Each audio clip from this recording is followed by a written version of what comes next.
Underneath this cover is a brand new hardcore version of Rimac's electric hypercar. Let's have a look at it. I love unveiling cars. Woo!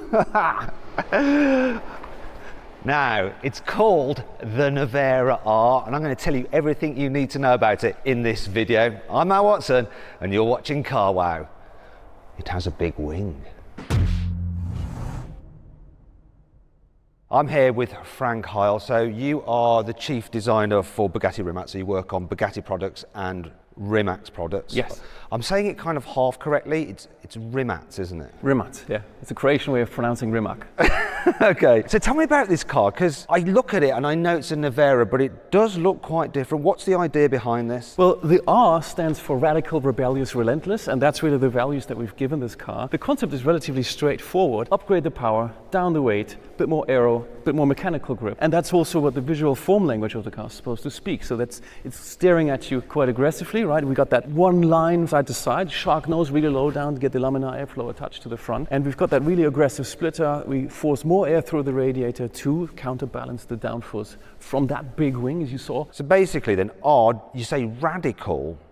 I thought it would mean race. Why isn't it race? So usually it's race if you see an R car, no? But in our case, R came from the Rimac, but or in our case, it's radical, rebellious, relentless. Those are our values. If we say radical, of course, with that kind of horsepower and the drift mode and the full digital torque vectoring, it is quite a radical machine, actually. But the things that you do lend itself to a bit more racy, doesn't it? So you're talking about aero, downforce, you're talking about more power, less weight, improved handling, and we'll get onto the engineering side of things in a bit. So here at the front, how different is it than the standard car? 'Cause it looks like this is all new. From the A-pillar up is all one piece now. Yeah. It used to be that we have a fender and a bonnet, so now we have one front clam, which also enables us to have no split lines on it, which makes it really cleanly looking, and the carbon bits kind of kick out, give it that stance, that grunt from front view. So how do you open the bonnet to look at the engine? There's no engine in the front. Sorry, I'm just being stupid. There's two electric motors though in the front. Is it one for each wheel, or is it two driving a single axle? No, it's one motor per wheel. So you have full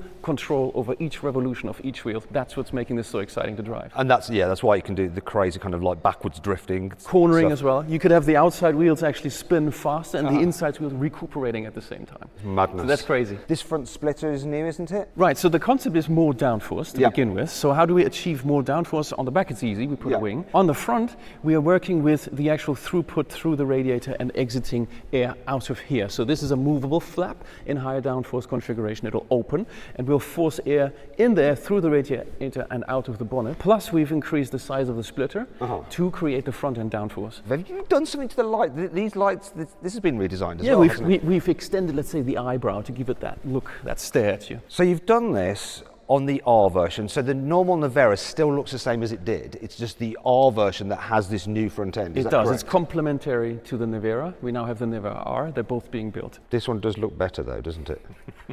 So aren't people just going to buy this one? Well, we see, no? Right. I'm guessing it's more expensive, and we'll come to that in a moment. So let's have a look down the side of the car then. Have we got increased air vents here? Obviously all the air vents are real. We've redesigned the air curtain.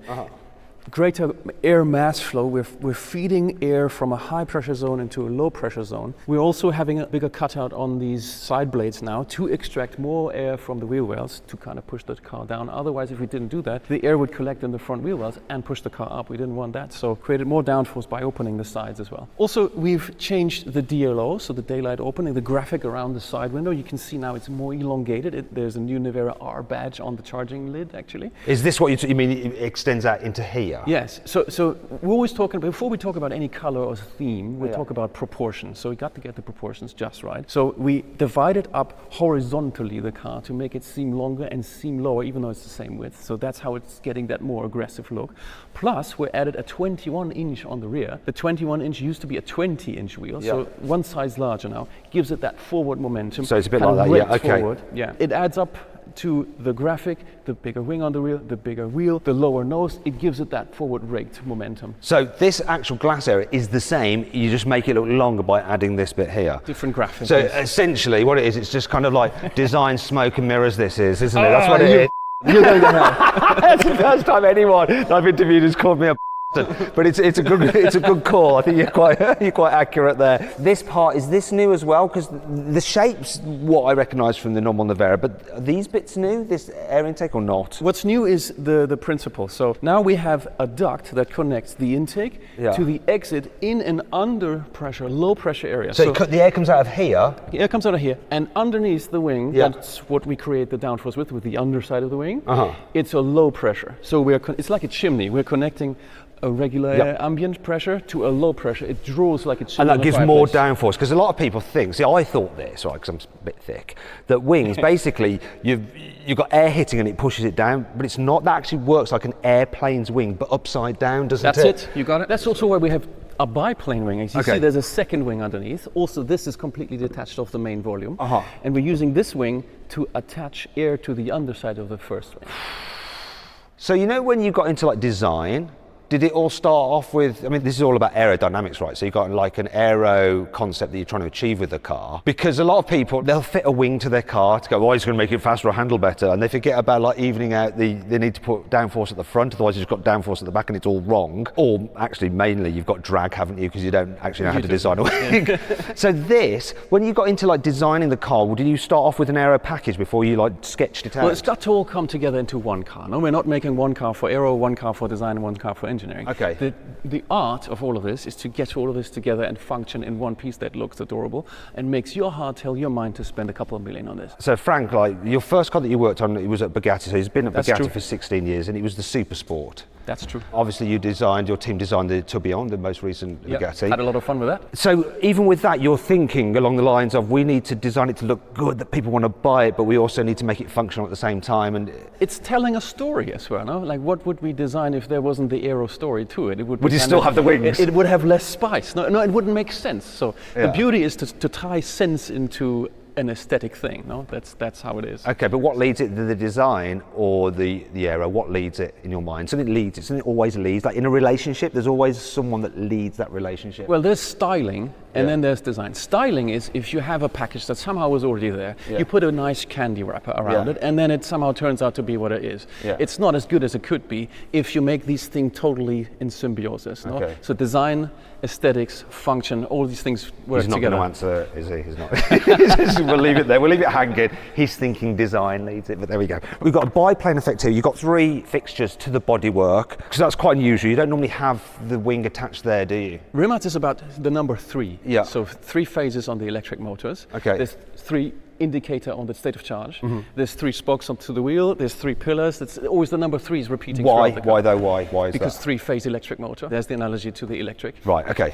And so yes, this has a central beam, and it also has the structural load is going through the end plate. Okay. So is that design or styling then? Because you're getting the theme and you're making It's both. Okay. You can't subtract one Do from you know the what? other. I'm just going to shut up about this and move around this side to look at the car. The rear end looks noticeably different than the standard Nevera. Like seriously. New form language. I've got to say, right, when I first saw the Nevera, I liked the design. It wasn't over the top. It looked sporty, it looked desirable. But this looks more desirable for sure. Just the shape of it, it's just more aggressive. So does it speak to your heart? To tell your mind to buy this like car? if I'm lucky enough to be in the market for something like this, I'm having this one for sure. Then job done for us.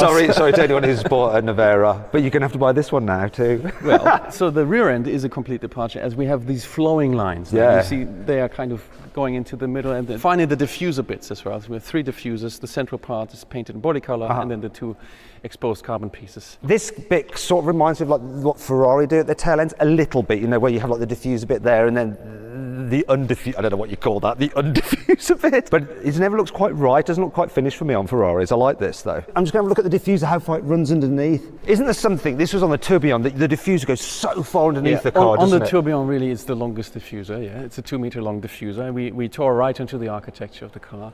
So what is it on this? This is based on Nevera, so the diffuser is the length that it can be with that battery pack in the middle. It's a 21 module battery pack, so it's quite a substantial battery, and we can draw the diffuser up to the edge of the battery. So, but it's enough with that wing, and together they create the downforce that we need for the R, right? So obviously we talked about the exterior design of the R, and it definitely stands out. But you want the interior, you know, as the driver, that's where you are. That's where you spend most of your time. You want that to mimic the exterior. So shall we go check it out inside? Okay, Frank. So I'm sat inside the Nevera R. What is different over the standard Nevera? So we now bring the exterior color to the interior. You now have the option of not speccing this in exposed carbon, but in the actual exterior color. This happens to be nebula green. You know how Nevera is a thunderstorm, and so the theme of thunder and nature and the elements fit, and so we called it nebula green. Okay, so what are the changes are there? So we've got this that is in the body color. There's lots of Alcantara going on. Lots of Alcantara. We do this for weight saving. It's 2.5 kilograms lighter than the leather interior. Every little bit counts, doesn't it? But still, you know, you've got a big battery in this car. It's still going to be a heavy car, and we'll come on to the weight in a bit. Also, let's be honest, Alcantara, just like on the steering wheel especially, just feels you nice. get that feeling Yeah, when you it gets do. in You can make your car feel faster immediately by just trimming the steering wheel in Alcantara. Anything else different here on the inside? Any different modes? Well, you have your drift modes, no? So it changes the atmosphere of the car. If you go to drift, for example, then the whole thing changes to yellow. Also, the outside charging indicator lights turn to yellow. The battery will start conditioning up. But didn't you had drift mode on the standard Nevera? We had drift mode on the standard, but that's the lunacy of this electric car. We like to say it's the only electric car that was made by petrol heads. For petrol heads. But so you had drift mode, but was the colours different or something on the original Nevera, or is that still the same? We did stay to the colours. Okay, yeah. right, you can hear the battery now, it's preconditioning. So you hear the fans, yeah, so it's preconditioning the battery for you to launch it off the line. But please not hit in here. Okay, no, straight to the wall. So we're actually in Rimac's new campus in Croatia near Zagreb, and it's like this amazing building. I actually feel like I'm on the set of a James Bond movie, and this is like where you launch the rockets from. The size of this building is comparable to the size of the center of Dubrovnik. You know, the coastal town in southern Croatia. It's the same size. The architecture of these buildings actually are from Dubrovnik, so they have a certain. It looks very different than Dubrovnik. It looks very different, but the footprint is the same as the whole inner city of Dubrovnik. Wow. Anyway, back to the car. So, other changes here on the inside. Well, we love the seats. The seats are really comfy. We love them. But these are as in the Nevera, right? They are as in Nevera, the yeah. shape And they're of trimmed them. in Alcantara now. We now have the new graphic on them as well. It's got the racy touches to it. Yeah, we didn't reinvent the wheel on the interior. Okay. Let's say we put our coins on the exterior. But yeah, I think it works though with the colour coding going from the Colour's outside. nice, yeah. When you see it on the front wing and then you see it here on the dashboard. I like how it connects the exterior to the interior. Well, it's really interesting to like talk about the design, the exterior and the interior. Obviously more things going on the exterior, but we spoke a little bit about using Alcantara to reduce the weight, it's kind of a drop in the ocean. But this car has less weight, more power, and lots of changes underneath the skin to make it more radical, right? On a car like this scale, we've already thrown all the technology at it to make it as lightweight as possible.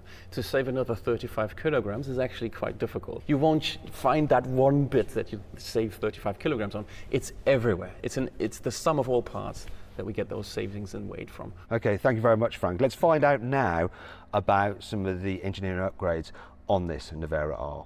This is Matija Renic, so you are the chief engineer for the Nevera and Nevera R. Obviously you've made some upgrades to it, and the main one is the battery, isn't it? Yes, so we have a new cell, inside more or less the same battery package. So now we are going from 120 kilowatt hours to 108 kilowatt hours. So that's less. It's less, but we get more power. It's a different type of cell. And more range as well. Range is probably going to be very similar. We still didn't do the full testing for range, but you know, you get some things with aerodynamics, you lose some things with battery pack, but again, battery is also more efficient, so everything levels up and we're expecting very similar range to Nevera. Because one thing about Rimac is that you are experts in battery technology. Other manufacturers use your battery tech. Okay, so it's got smaller, but it's more powerful. So let's talk about the power. This is why I'm here, Matija. Okay. Tell me about the power. So the normal Nevera has 1,914 horsepower, which is, why that number? It's 1.4 megawatts, isn't it? So what has this one got? This one got 2,107 horsepower. Which is 1.5 megawatts? 1.55. 1.5. So it's quite an uptick in power from your slightly smaller battery. So what does that mean in terms of 0 to 100 kilometers an hour? So I can explain why is this the case, why we can extract more power. It's actually because... No, I want the number. You want the number? We'll find out why in a moment. So my favorite number is 0 to 300. So car can do 0 to 300 in 8.66 seconds. What's that in miles an hour? Bear with me a second. Almost 190 miles an hour in 8.66 seconds. So less than 9 seconds. It's half a second faster than Nevera. Okay, right. Let's bring it down to speeds that people can actually understand. 0 to 100 kilometers. What's that? It's going to be very similar as Nevera because you cannot actually extract more power on speeds below 100 kph. Right. So what we're talking? It's 181 seconds. So for that initial launch, it's not going to feel much quicker than a Nevera, but it's that when you keep on pulling. After 100 kph, This one's just going like that. It will go crazy, yeah. Wow. And that was one thing for me with the Nevera. Compared to other electric cars, when they tail off, that never tailed off. Yes. So this is going to be even... It's going to be even more scarier. More scary.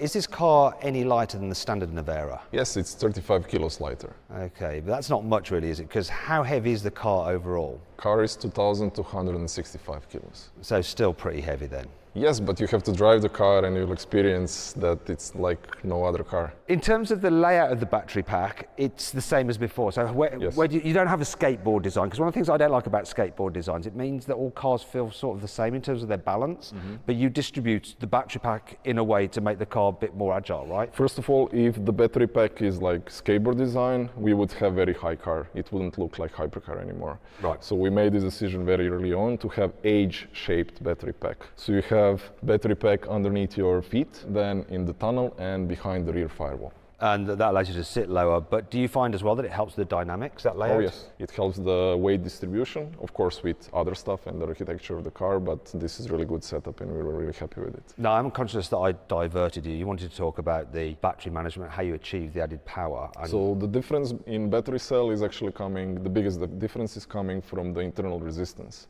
So with this new cell, we are going with internal resistance from 22 milliohms to 15 milliohms. So what that means, when you're extracting power from the battery pack, you have less heat up inside the battery pack. So it allows you to get more power out of it without, consequence. Okay, so it's a bit like an internal combustion engine that if they run too hot, don't deliver so much performance. Yes. Same with this, it allows you to get the electrons out quicker without overheating, so you don't have to have the fans on so much, and it operating more efficiently than when it's getting hot. Okay. And you can have basically full power on this car up until 60% state of charge. Everything above 60% state of charge, you will have full power available on this car. Okay, so after 60%, your power starts to tail off. Yeah, but really, really slowly. So you'll still have more than 1,000 kilowatts on 30% state of charge. 1,500 horsepower.